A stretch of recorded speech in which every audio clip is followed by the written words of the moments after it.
Tere tulemast kuulama AI Powerment podcasti, mis on justkui teejuhiks tehisintellekti kiiresti arenevas maailmas, tuues sinuni tehisaru uudised, populaarsemate rakenduste ülevaated ja põnevad intervjuud tehisaru asjatundjatega. Mina olen Sandra Reivik, ettevõtja, AI Powermenti brändi looja ning tehisintellekti entusiast. Ja mina olen Kerlin Tiigemäe, juht, ema ja AI entusiast. Kuula meid igal reedel ning saa praktilisi näpunäiteid, kuidas AI'd igapäevaelus ja äris rakendada. Tere tulemast kuulama AI Powerment podcasti, mis on Eesti esimene 100% tehisintellekti teemadele keskendunud podcast ja meil on käes 28. märts ja 44. episood. Nii vägev, et me oleme tõesti lähenemas juba 50 episoodile. Ja täna me räägime muidugi AI uudistest, et on siis selle kuu lõppu selline episood, kus mina ja Kerlin ainult räägime ja tehisarutame. Ja me räägime täna siis veel populaarsemast sellisest uuest terminist nagu vibe coding ja räägime sellest, kuidas tööriistad on saamas selliseks nii töökeskkonnas kui ka siis individuaalsel tasandil selliseks tehiskaaslasteks lausa.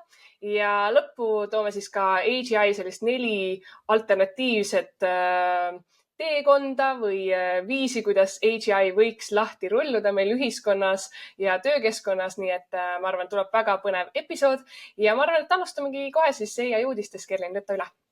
Ja tervitused ka minu poolt ja läheme kohe uudistesse sisse. Nagu ikka, ma isegi hakka seda mainima, et uudiseid on palju ja aasta algus läheb suure hooga edasi. Nagu ikka alustame keelemudelitest. Siin kõik suuremad USA firmad on väga palju uudiseid välja toonud ja väga palju on Hiinast, jõuame ka selleni. Me siin varasemalt rääkisime DeepSeekist, aga DeepSeek ei ole kaugeltki ainuke, kes praegu laineid lööb, nii et neid on veel ja veel. Aga kõigepealt vaatame OpenAI üle. OpenAI tuli välja märtsikuus oma 4.5 GPT-4.5 mudeliga, mitte siis vahepeal kutsuti siukse salanimega Orion ja see on siis selline emotsionaalselt intelligentsem mudel, väiksemate vigadega.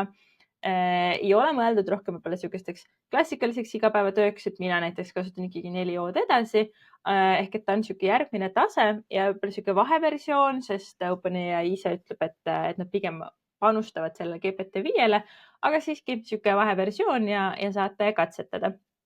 Lisaks nad on toonud Deep Researchi.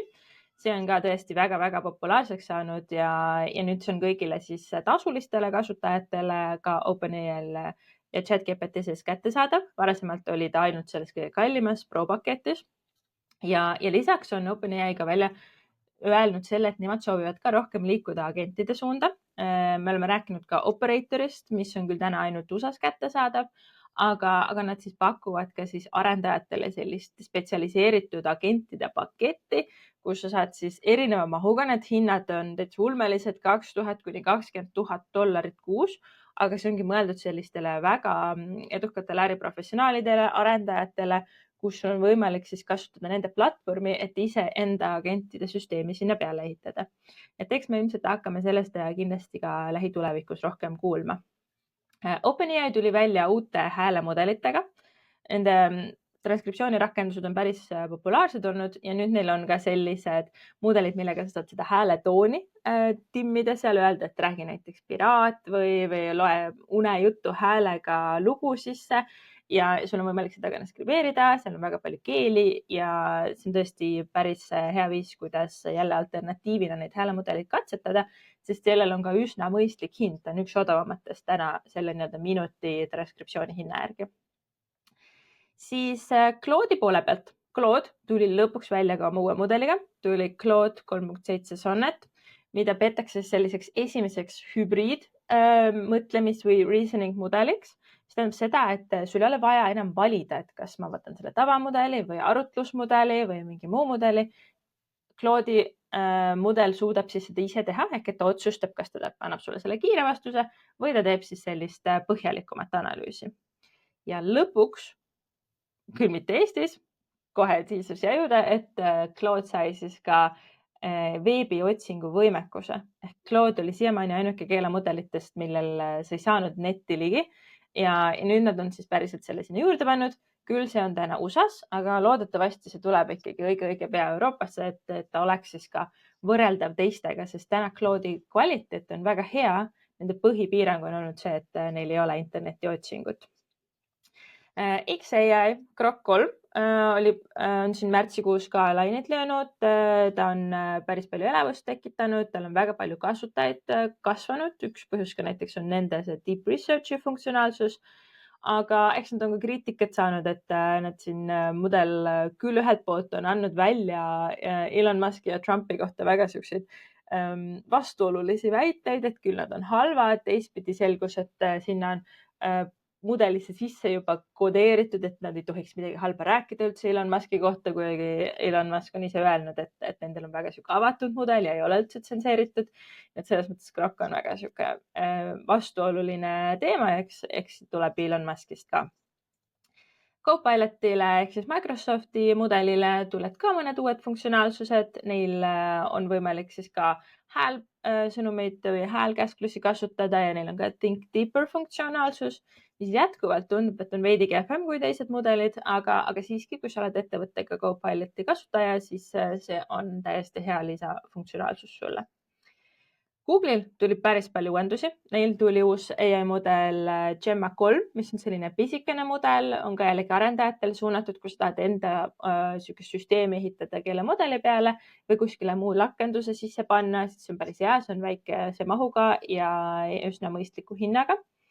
Siis väga palju põnevust on tekitanud nende Gemini 2.0 Flash mudel, kus on võimalik pilte genereerida.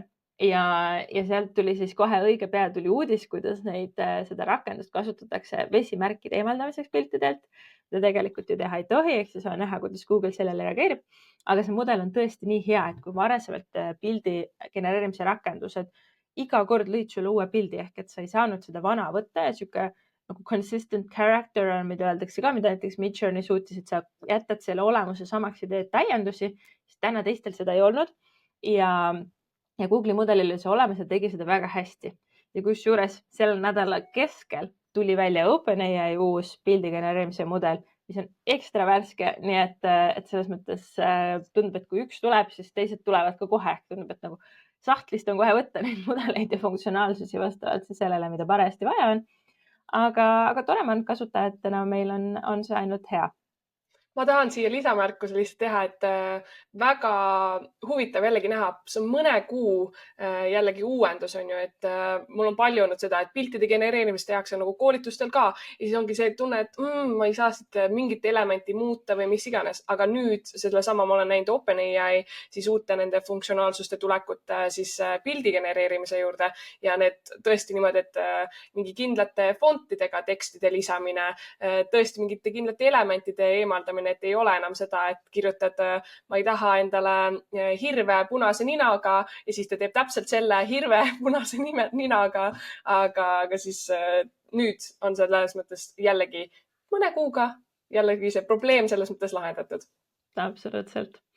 Ja Google, mida ta siis veel, ma ei tea, kas kopeeris või mitte, aga tuli siis ka välja enda Canvas funktsionaalsusega nagu ChatGPT-s, et sa saad selle ekraani kaheks teha ja sa saad tekstifaile redigeerida niimoodi, et märgid ühe teksti ära, ütled, et näiteks paranda seda, muuda seda, kirjuta seda lõiku pikemaks, niimoodi, et ta ei hakka sul kogu ülejäänud teksti iga kord uuendama, ehk see teeb palju kiiremaks selle tekstiloome. Nii et jälle üks hea funktsionaalsus.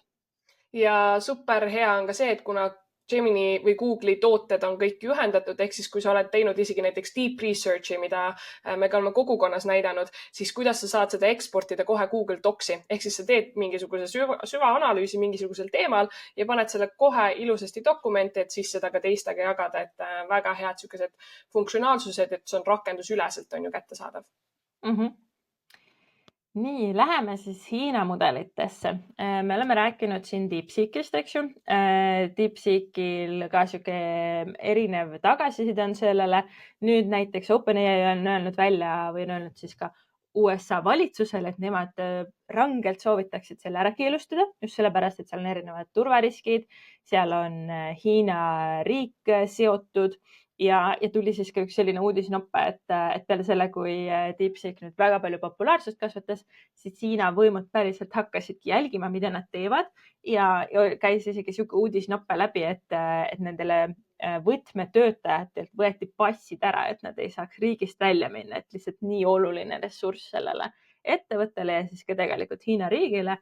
nii et eks kõik need küsimused tekitavad omajagu küsimusi omakorda, et mis selles Hiinas ikkagi toimub. Aga ettevõtteid on seal palju edukaid ettevõtteid, seal on Alibaba, eks ju, kes on suur jaekaubandusettevõte, hulgikaubandus, nendel tuli ka uus mudel välja. Siis on seal veel tulnud selline nimi nagu Manus, mis on selline e-agentide süsteem, ka samamoodi Hiina startupina. Siis on veel seal selline tehnoloogia hitt nagu Baidu, kes tuli ka oma mudelitega välja, mis väidetavalt on veel soodsam kui DeepSeeki R1 ehk et ta on siis nagu kordades.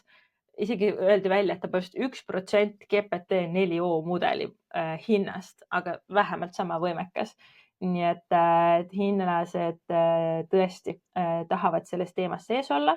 Nad on väga edukad olnud ja eks me siis kuuleme veel kindlasti, mis need Hiina mudelid siis päriselt kaasa toovad ja kuidas siis USA ettevõtted sellele reageerivad.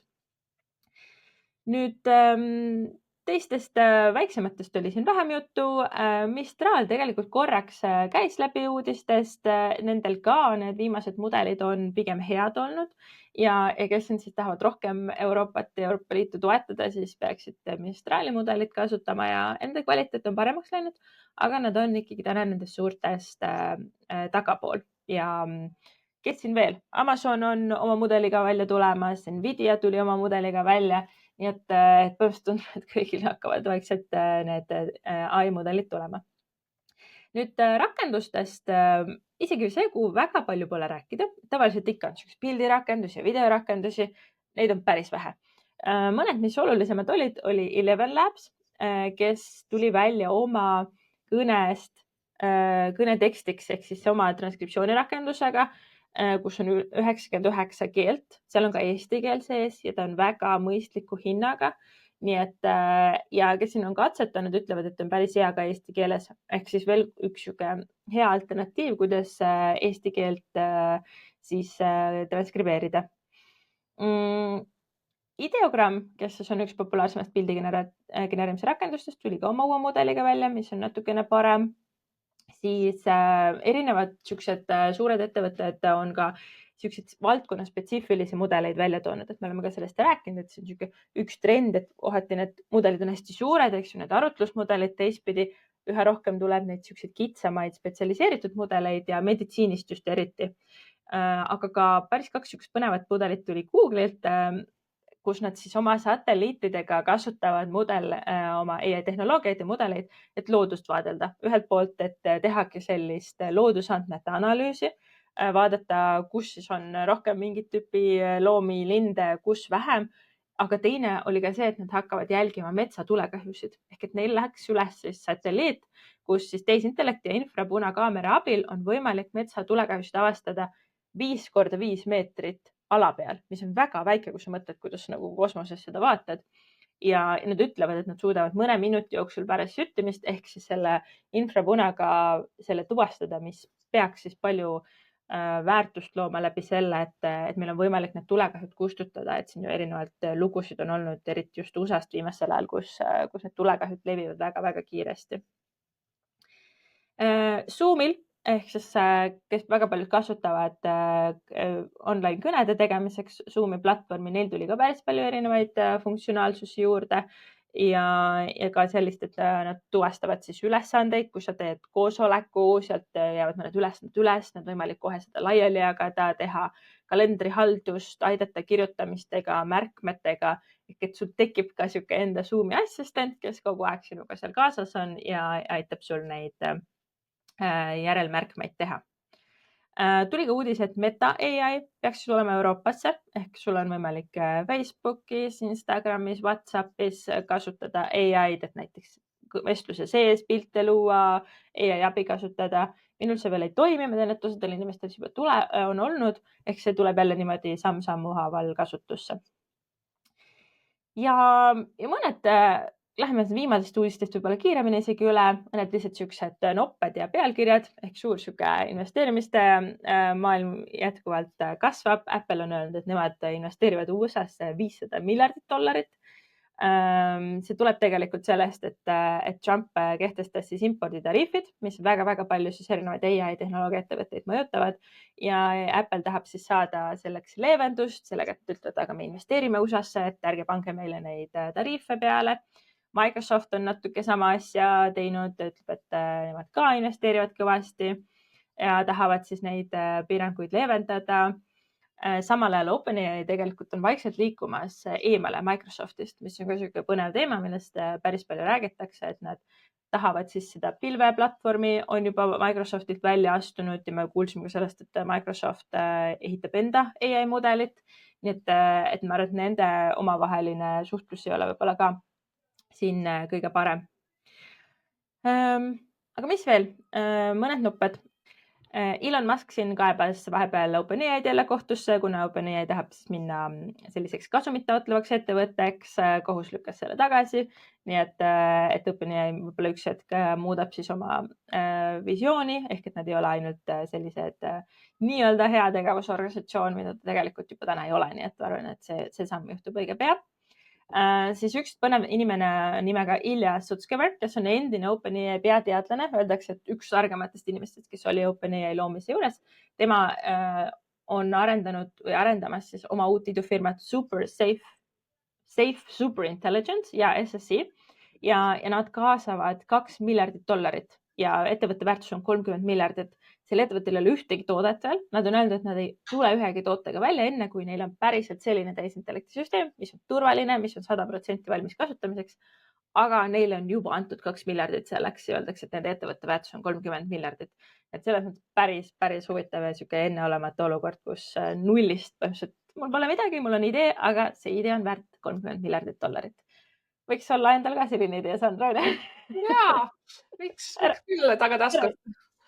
Ja võiks olla need brain cell'id nagu Ilja on selles mõttes. Ja just. Nii, aga teaduse maailmast ka erinevad siuksed personaalmeditsiini AI agendid on tulnud Harvardi poolt ehk siukse päris korraliku ülikooli taustaga, kus ongi assistent, mis pakub patsiendipõhiseid ravisoovitusi, kasutavad reaalajas infot, kasutavad loogilist mõtlemist, kasutavad erinevat ajaloolist infot. Väga põnev. Ma tegin vahepeal siin ka arstidele ka tehisintellekti koolitust ja veel läks päris huvitavaks aruteluks selles osas, et kuhu see tehisintellekti maailm seal meditsiinis üldse liigub. Seal on väga palju riske, ise ka ei taha ju, et keegi mulle valesti selle diagnoosi paneks, kui midagi on, aga samal ajal ma tahaks, et ma saaks selle diagnoosi võimalikult vara. Et seal on päris huvitavad siuksed kaalukausid. Nii, mis veel? Eestist mõned nopped ka. Rääkisime TI hüppest ehk siis tehisintellekti hüppest, kus president Alar Karis ütles, et me hakkame sellist õppeprogrammi juurutama. Selles osas tundub, et see tulevik on hetkel veel üsna lahtine, et ei ole seda selgust, et kes need partnerid on, kuidas see rahastus tuleb. Loomulikult see visioonina on väga äge ja loodame, et siis saab ruttu käima, sest sügis on varsti juba käes, kui õpetajad ja õpilased peaksid seda kasutama hakkama. Siis Eesti idufirmad on siin ka nime teinud, selline idufirma nagu Portray AI. Nendel on siis AI Photobox, nad käisid Las Vegases, said seal parima uustulnuka tiitli, väga äge. Siis selline Eesti idufirma nagu Fleetbrains, kes pakub autotööstusele tehisintellekti lahendusi, nemad kaasasid 800 000 eurot ehk siis väga-väga suure summa. Nad teevad sellist reaalajas prognoosimise süsteemi autopargile, väga kihvt ja super äge, et selline tiim on.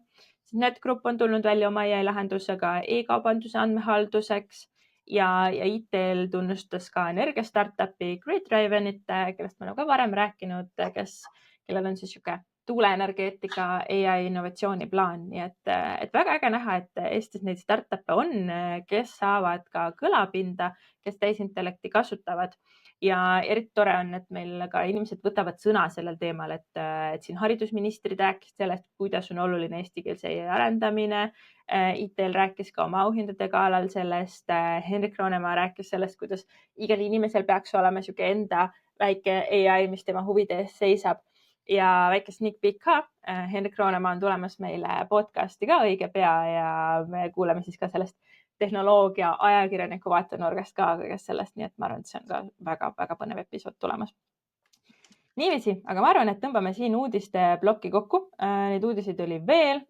Kui sa tahad ka regulaarselt nendest kuulda, siis sul on võimalik inglise keeles kuulda sellest minu LinkedInis ja eesti keeles kuulda sellest e-Empowerment kogukonnas. Nii et kindlasti, kui sa oled selles valdkonnas, siis hea viis, kuidas kursis olla.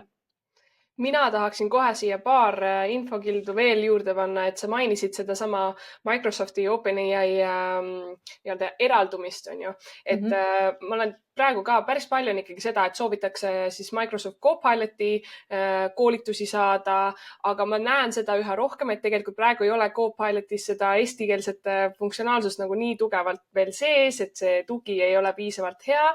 Aga mida ma tegelikult usun, on see, et Microsoft, neil on lihtsalt nii suur tooteportfell, on ju. Neil on kogu aeg toimumas seal taga taustal arendustööd ja üks hetk, kui nad tegelikult tulevad ja saavad need asjad jonksu, siis neil on ikka nii suur eelis, kui me räägime organisatsiooni tasanditest. Et ma arvan, siin Eestis ka praegu niimoodi sügise periood on see, kus võtavad, ma tean, kus suuremad organisatsioonid nii-öelda sellest mõtlevad ja et sinna sügise kanti tahavad teha seda suurt nagu liikumist, kus ongi, et töötajatele antakse see juurdepääs, on ju.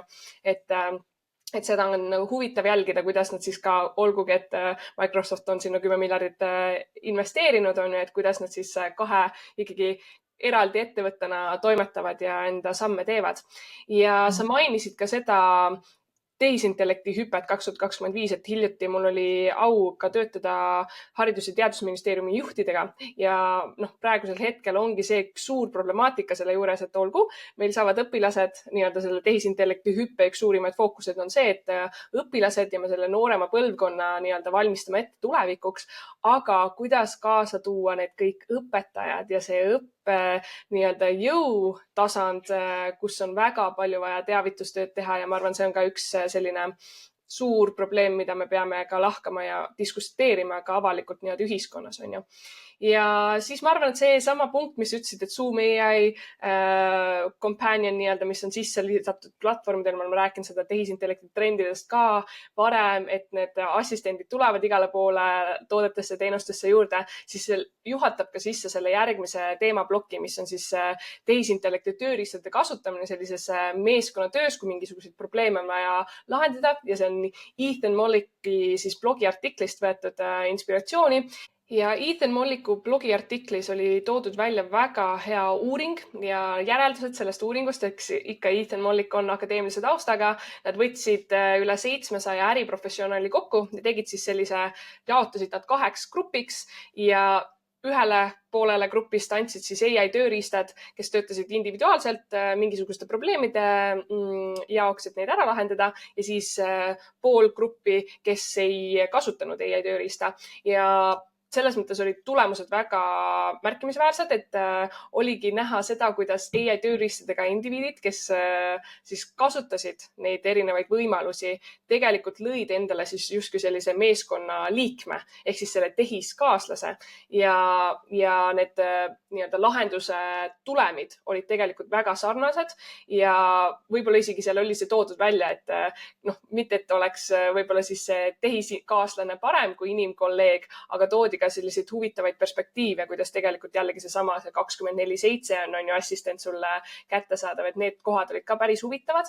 Ja üks selline huvitav märge oli seal tehtud ka selle kohta, kuidas suudeti ületada selliseid professionaalseid silosid. Ehk siis, kui sul olidki tiimi liikmena või tiimis olid siis sellised teaduse ja arendustegevuse spetsialistid on ju ja siis paralleelselt olid sellised kommertsspetsialistid, kes võib-olla turunduse, kommunikatsiooni ja selle poolega tegelesid mingi probleemi lahendamisel, siis tegelikult tehisintellekti tööriistad aitasid ka siis tasakaalustada neid lahendusi, mis välja toodi, et toodi nii-öelda tehnilist kui ka siis sellist ärilist vaadet sinna juurde ja jällegi see tulenes sellest, et tegelikult tuli selline interdistsiplinaarne mõtlemine nende tööriistade abil ja suudeti võib-olla mõlema valdkonna siis neid teadmisi kokku tuua, et midagi ära lahendatud saada.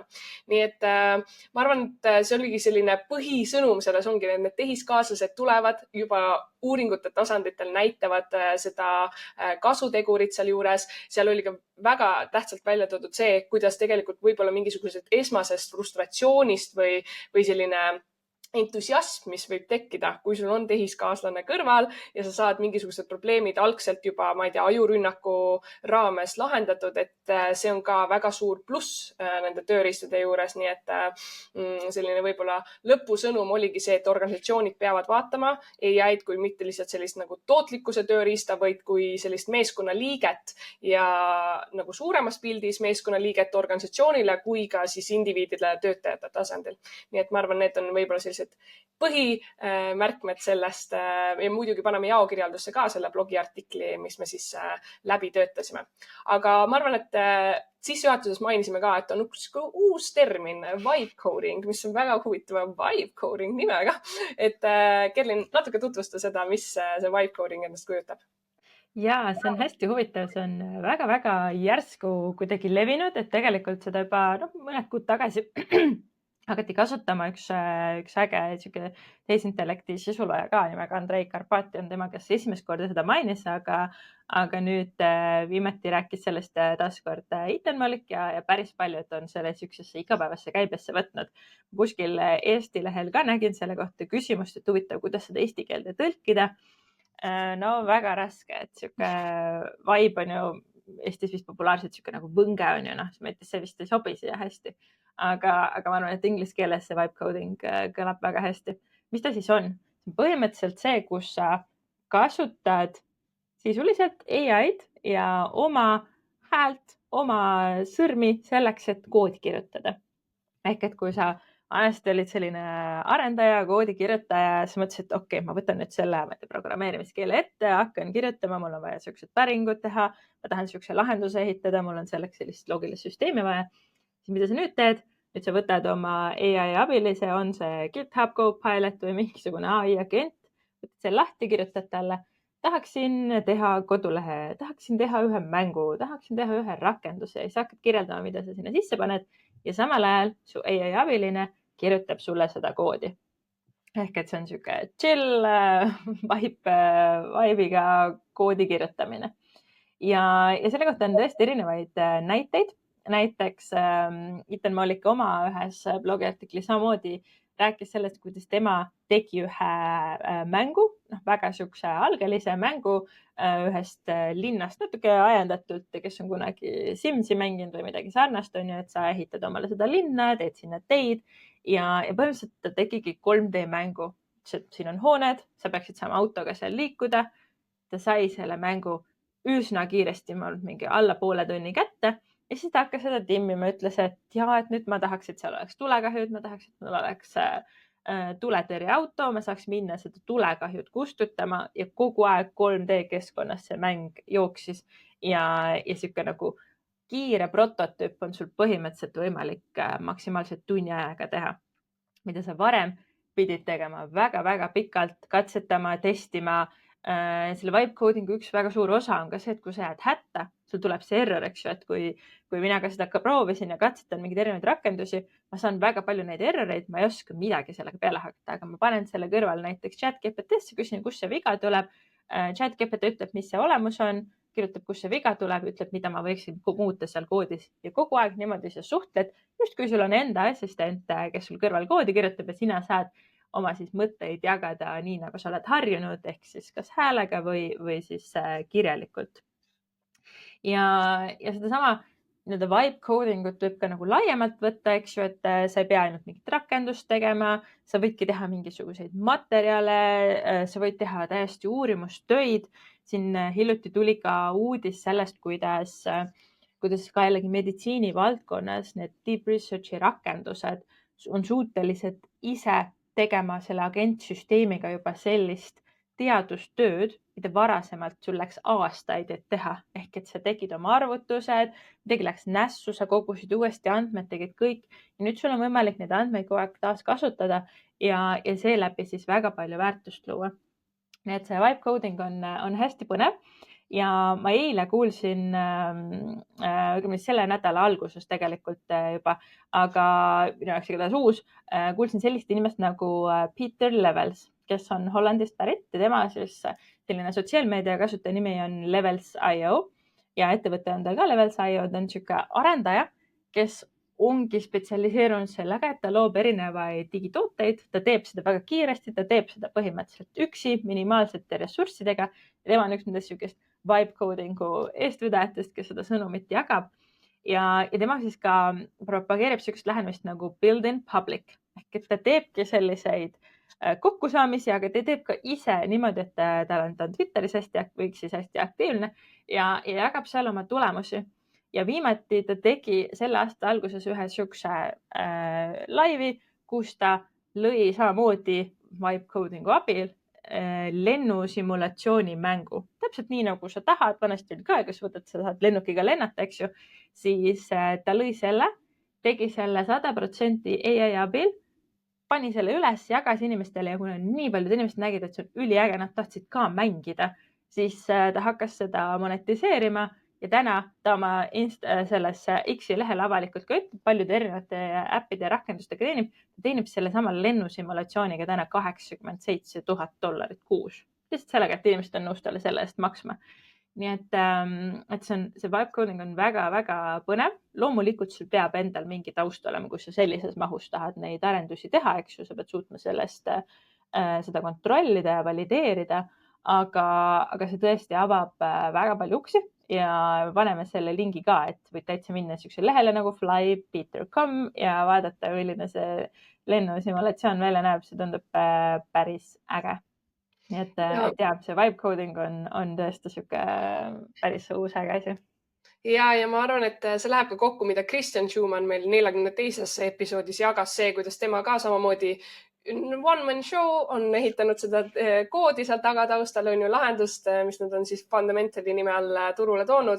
Ja ma arvan, et see Peter on lihtsalt selline rahvusvaheline näide sellest, kus ta räägib sellest väga avalikult ja mulle väga meeldib see kontseptsioon, et build in public, ehk siis ta tõesti näitab kõike väga läbipaistvalt ja see kogukonna aspekt, mida ma alati olen nagu, yes, väga lahe. Aga super, meil on aeg jälle ülikiirelt lennanud. Ma arvan, et võtame viimase teema ette, milleks on siis Allie K. Miller, mis me oleme mõlemal Kerliniga siin, ma arvan, fangirlid oleme, on kirjutanud väga hea siis sellise blogiartikli sellest, kuidas tehisintellekt AGI võib meil nüüd siis lahti rulluma hakata ühiskonna tasandil, et tegelikult päris huvitavalt seal blogis ka välja tõi selle, kuidas tegelikult Anthropicu tegevjuht on öelnud seda, on ju, et me oleme isegi vist eelmistes episoodides seda maininud, et 3 kuni 6 kuu pärast siis kirjutab AGI 90% kogu programmeerimiskoodist, mis võib-olla illustreerib natukene seda, mida siin just Kerlin ka jagas, on ju, ja 12 kuu jooksul praktiliselt kogu koodi.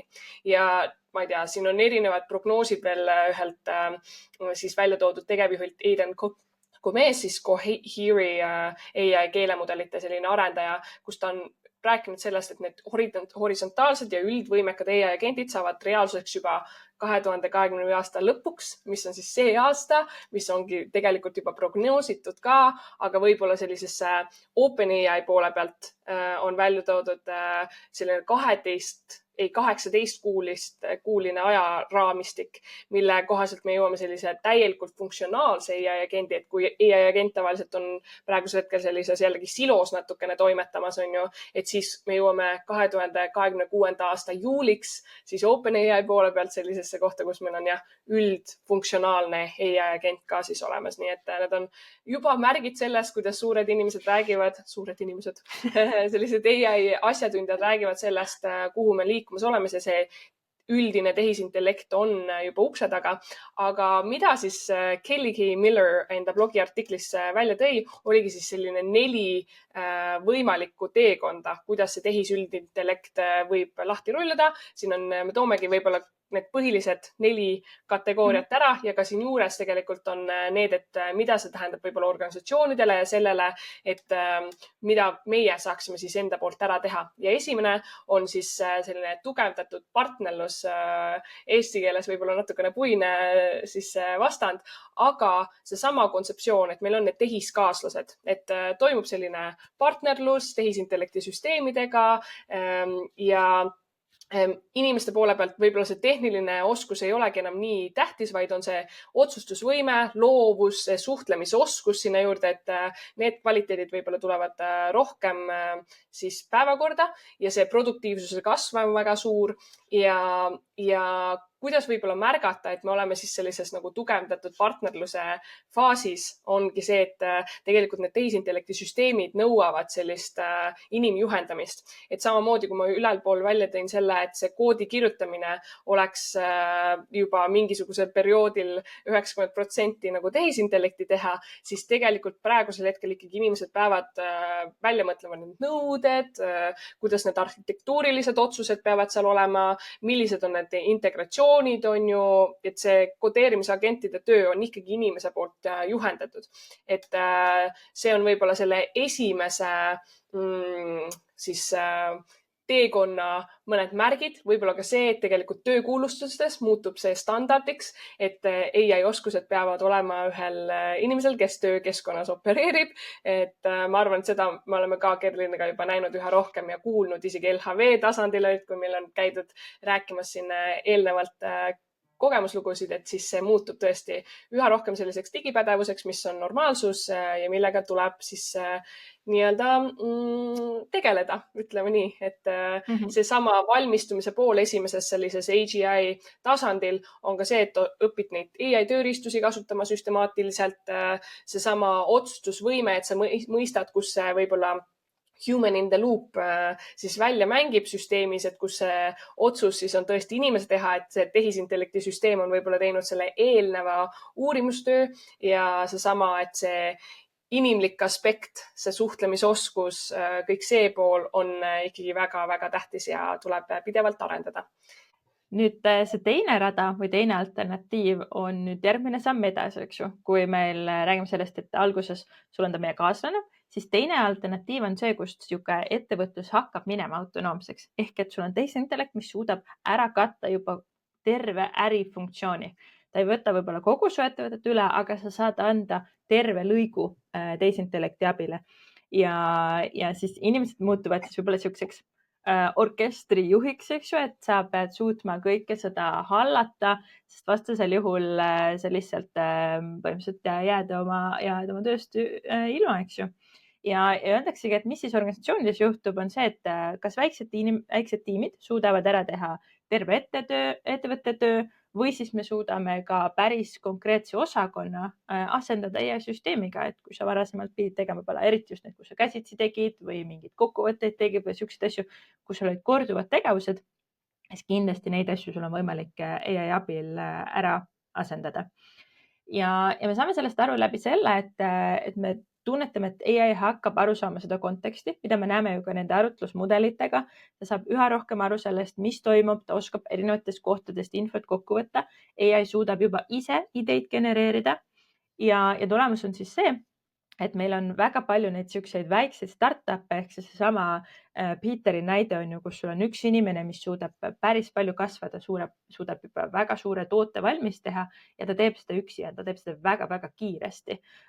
Uudistest, mida ma ei maininud, käis ka läbi üks USA kiirendi, kes rääkis ka sellest, kuidas AI kirjutab pooltel ettevõttel, kes seal inkubaatoris on, kirjutab ta 90% koodist juba ja see tähendab, et need kasvavad väga-väga kiiresti ja see on küll startupide vaade, aga teistes ettevõtetes, eks see hakkab seda koondamisi kaasa tooma.